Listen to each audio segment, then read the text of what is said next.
दोस्तों आप सभी को भली भांति पता है कि खेसारी लाल यादव के गाने पर कोर्ट ने बैन लगा दिया है, लेकिन ये देखिए इतना बैन होने के बाद भी पूरे भोजपुरी जगत में इस बार खेसारी लाल यादव ने इतिहास रच दिया है। इसका कोई जवाब नहीं है। आज मैं ऐसा क्यों बोल रहा हूँ? क्योंकि आज खेसारी लाल यादव के एक गाने का टीजर रिलीज हुआ है। इसको देखकर पूरे भोजपुरी जगत में आज हड़कंप मच गया है, क्योंकि इस गाने को काफी ज्यादा बजट से शूट किया गया है। लगभग इसकी कीमत 10 करोड़ रुपए से ज्यादा है। दोस्तों अगर मैं बात करूँ इस गाने की सीन की, तो ऐसे ऐसे लोकेशन पर जाकर इस गाने को शूट किया गया है जहां हमारी भोजपुरी के कोई भी डायरेक्टर, प्रोड्यूसर सहित कोई भी स्टार अभी तक शूट नहीं किया है और ना ही कर पाएगा। दोस्तों आपको बता दें खेसारी लाल यादव के इस गाने का टाइटल है बलम, जो कि इस गाने के गायक है पंजाबी स्टार देवेंद्र आहलाद और कोमल चौधरी।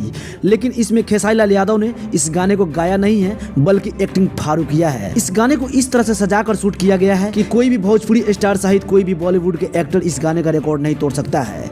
मैं ये दावे के साथ ये बोल रहा हूँ, और असली रंगदारी वाला ये गाना है। इस गाने के आगे पवन सिंह का हथियार गाना फ्लॉप हो जाएगा। मैं ये बात 100% बोल रहा हूँ। दोस्तों खेसारी के बलम गाने का टीजर इतना हड़कंप मचा दिया है, तो ये गाने रिलीज होते ही क्या होगा, इस पे आपकी क्या राय है कमेंट बॉक्स में जरूर बताएं।